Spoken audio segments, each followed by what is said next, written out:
Hello everyone, welcome to my channel English grammar skill by FK. আর পুরো সময় জুড়ে আমি আছি আপনাদের সাথে মোহাম্মদ উমর ফারুক খান।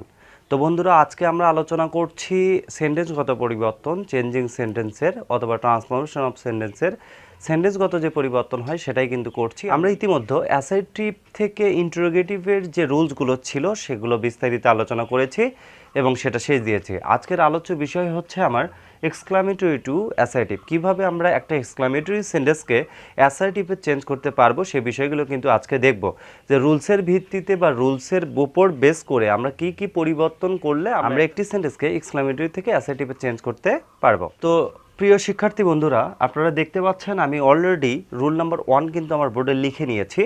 তো এখানে আমরা কন্ডিশন কি কি পাচ্ছি বা এই রুলসটাতে কি কি পাচ্ছি সেটা কিন্তু দেখব। তো 1 নম্বর রুলসে পাচ্ছি এক্সক্লামেটরি সেন্টেন্সকে অ্যাসার্টিভ করতে হলে প্রথমে কিন্তু সাবজেক্ট বসাতে হবে, কারণ আমরা জানি যখন অ্যাসার্টিভ সেন্টেন্স করি তখন কিন্তু অ্যাসার্টিভ সেন্টেন্সের যে স্ট্রাকচার বা গঠনটা হয়, প্রথমে সাবজেক্ট, ভার্ব, দেন কিন্তু অবজেক্ট, দেন এক্সটেনশন থাকলে থাকতে পারে, দেন কিন্তু ফুল স্টপ বসে। তো আমরা সেক্ষেত্রে এটাকে যখন চেঞ্জ করছি তখন কিন্তু আমাকে প্রথমে সাবজেক্ট নিতে হবে, দেন ভার্ব নিতে হবে, তারপর কিন্তু এ বা অ্যান বসাতে হবে। কিন্তু সেন্টেন্সটির যদি অর্থের কোনো ব্যাঘাত ঘটে এ বা অ্যান থাকার কারণে, সেক্ষেত্রে কিন্তু আমাকে সেটা বাদ দিয়ে দিতে হবে। দেন ভেরি বা গ্রেট বসাতে হবে, প্লাস প্রদত্ত সেন্টেন্সটির বাকি অংশ বসাতে হবে। এটাই কিন্তু কন্ডিশন বা এটাই কিন্তু হচ্ছে এটাকে চেঞ্জ করার হচ্ছে রুলস বা মাধ্যম, 1 নম্বর রুলস। তো আমরা এই রুলসটির ওপর ভিত্তি করে আমরা কিভাবে একটি এক্সক্লামেটরি সেন্টেন্সকে অ্যাসার্টিভে চেঞ্জ করতে পারবো। তাও এখানে আমি লিখেছি how fine the scenery is. এটা কিন্তু বুঝতে পারছি আমি এক্সক্লামেটরি সেন্টেন্স, হাউ বা ওয়ার্ড দ্বারা শুরু আছে, দেন লাস্টে কিন্তু নোট অফ এক্সক্লামেশন আছে। সেক্ষেত্রে আমাকে এটাকে যখন চেঞ্জ করতে হচ্ছে প্রথমে সাবজেক্ট আনতে হবে। এটা যদি ইজ যদি ভার্ব হয় তাহলে তার আগেই কিন্তু সাবজেক্ট আছে, অর্থাৎ দ্য সিনারি, দ্য সিনারি। দেন তারপর আমাকে কী করতে হবে, ভার্ব বসাতে হবে। দ্য সিনারি বসাই দিলাম।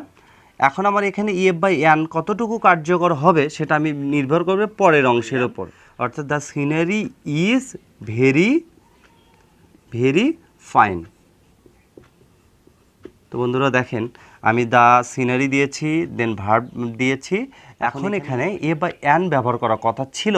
যদি আমি এ বাই অ্যানটা ব্যবহার করতাম সেক্ষেত্রে অর্থটার একটু পরিবর্তন হচ্ছে বা সেন্টেন্সটার একটু কিন্তু মান ক্ষুণ্ণ হচ্ছে, সেক্ষেত্রে আমরা এটা ইউজ করলাম না।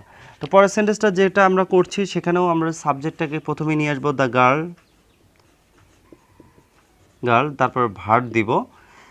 এ বিউটিফুল বা এরকম আসলে হয় না, the girl is very very, then হচ্ছে beautiful.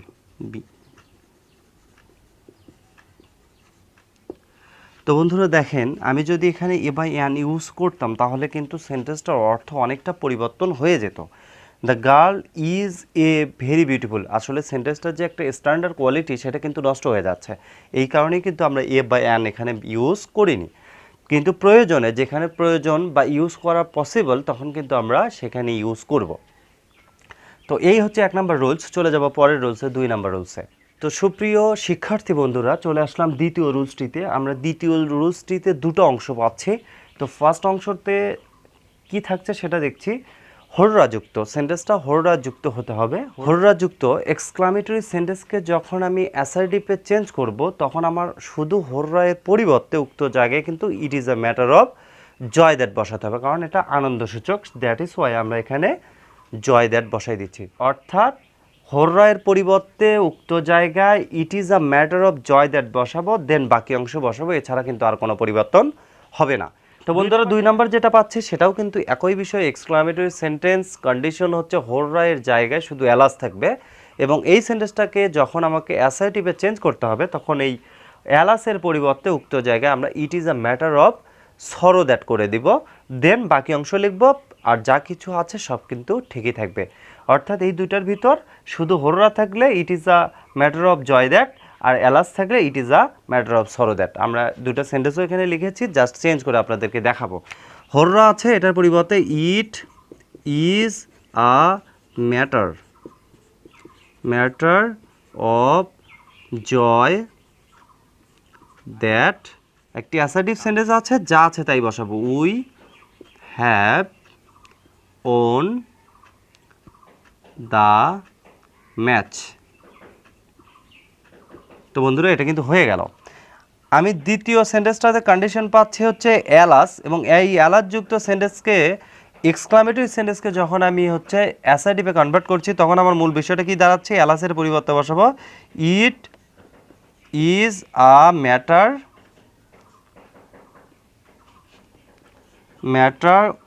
Of sorrow that, it is a matter of sorrow that, then যা আছে তাই, হি ইজ আনডান। তো আপনারা দেখলেন এটা কিন্তু চেঞ্জ করা, এক্সক্লামেটরি থেকে অ্যাসার্টিভে এই রুলসটাতে চেঞ্জ করা কিন্তু যথেষ্ট সহজ।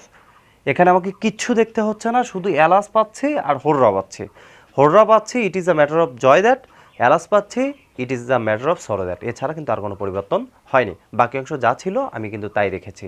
তো চলে যাব পরের রুলসে, রুল নাম্বার 3-তে। তো আমরা চলে আসলাম 3 নম্বর রুলসটির সাথে, exclamatory sentence to অ্যাসার্টিভের 3 number rules. এখানে আমরা কন্ডিশন পাচ্ছি দুইটা, ইফ দ্বারা শুরু এই ধরনের একটা এক্সক্লামেটরি সেন্টেন্সকে যখন আমরা অ্যাসার্টিভে রূপান্তরিত করছি তখন আমরা প্রথমে সাবজেক্ট বসাতে হবে, দেন সাবজেক্টের পর উইশ বসাতে হবে, প্লাস ইফের পরের যে বাকি অংশটা থাকবে সেটা কিন্তু আমাদেরকে বসাই দিতে হবে।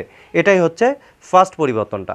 আর 2 নম্বর পরিবর্তন যেটা পাচ্ছি এক্সক্লামেটরি থেকে অ্যাসার্টিভ করার, সেটা হ্যাড দ্বারা শুরু হতে হবে সেন্টেন্সটা। সেন্টেন্সটির শুরুতে কিন্তু তখন হ্যাড থাকবে, আগেরটাতে ইফ ছিল, এখানে হ্যাড থাকবে। এক্ষেত্রেও প্রথমে সাবজেক্ট বসে, দেন উইশ বসে, প্লাস বাকি অংশ বসে। তো বন্ধুরা কীভাবে পরিবর্তনটা হচ্ছে আমরা একটু দেখে আসবো। ইফ আছে, ইফের পরিবর্তে আমরা বসাই দেব সাবজেক্ট প্রথমে আই, দেন উইশ বসাবো উইশ, দেন ইফের পরের অংশ, অর্থাৎ ইফ থেকে ইফের পরের অংশ কিন্তু আই ওয়ার আ বার্ড, এটা পুরোটা বসাই দেবো I were a bird, then full stop. So guys পরের অংশটাতে আমরা পাচ্ছি এক্সক্লামেটরি সেন্টেন্সটি হ্যাড দ্বারা শুরু হলে ইফের জায়গায় শুধু হ্যাড থাকবে। এক্ষেত্রে প্রথমে সাবজেক্ট বসাতে হবে আমাকে, আই বসিয়ে দিলাম, দেন উইশ বসাতে হবে WISH, দেন হ্যাডের পরের অংশটি বসাতে হবে আই বিন এ কিং। এছাড়া কিন্তু আর কোনো পরিবর্তন হয়নি। তো বন্ধুরা কত ইজিলি আমরা এক্সক্লামেটরি সেন্টেন্সটিকে অ্যাসার্টিভে কনভার্ট করতে পারছি বা চেঞ্জ করতে পারছি শুধু ছোট ছোট কিছু বিষয় মনে রেখে। তো বন্ধুরা আমরা ফিরে আসলাম 4 নম্বর রুলসে, এক্সক্লামেটরি টু অ্যাসার্টিভের 4 নম্বর রুলস। আমরা ইতিমধ্যে বোর্ডে রুলসটি লিখে নিয়েছি। তো আমরা এখানে এই রুলসটিতে যা যা পাচ্ছি সেটা হচ্ছে উড দেয়ার দিয়ে এক্সক্লামেটরি সেন্টেন্সটি যদি শুরু হয় তাহলে প্রথমে সাবজেক্ট বসে, দেন উইশ বসে, এরপর উড দেয়ার থেকে শেষ পর্যন্ত বসে কোনো পরিবর্তন ছাড়া। তো আমরা বন্ধুরা এখানে যে এক্সাম্পলটা লিখেছি এটা একটু পরিবর্তন করে দেখব কেমন হয়। তো আমরা উড দেয়ার যুক্ত এক্সক্লামেটরি সেন্টেন্স পেয়ে গেলাম। এটাকে যখন অ্যাসার্টিভে রূপান্তরিত করব তখন আমাকে প্রথম কি করতে হচ্ছে, সাবজেক্ট বসাতে হচ্ছে। সাবজেক্ট এখানে আমি পেয়ে গেলাম আই বসায় দিলাম। তারপর আমাকে কি করতে হচ্ছে, উইশ বসাতে হবে, আমি উইশও বসাই দিলাম রুলসের ভিত্তিতে। দেন আমাকে কি করতে হবে, উড দ্যাট এর পরের বাকি অংশ বসে কোনো পরিবর্তন ছাড়া, অর্থাৎ উড দ্যাটের পরের বাকি অংশ আমরা কি পাচ্ছি, I could be a child, CHAILD child again, then full stop দিয়ে দিলাম। তো বন্ধুরা আমরা এখানে 3টা সেন্টেন্স পেয়েছি এই এক্সক্লামেটরি টু অ্যাসার্টিভ করার সময়। একটা হচ্ছে ইফ যুক্ত, আর একটা হচ্ছে হ্যাড যুক্ত, আর একটা উড দ্যাট যুক্ত, যার প্রতিটা রুলসই প্রায় সেম। তো বন্ধুরা এটাই ছিল আমার এক্সক্লামেটরি টু অ্যাসার্টিভের ডিটেল আলোচনা। সো গাইস আজকের মতো এখানেই ক্লাসের সমাপ্তি টানছি। দেখা হবে পরের ক্লাসে, সে পর্যন্ত সবাই ভালো থাকবেন, সুস্থ থাকবেন, আল্লাহ হাফেজ।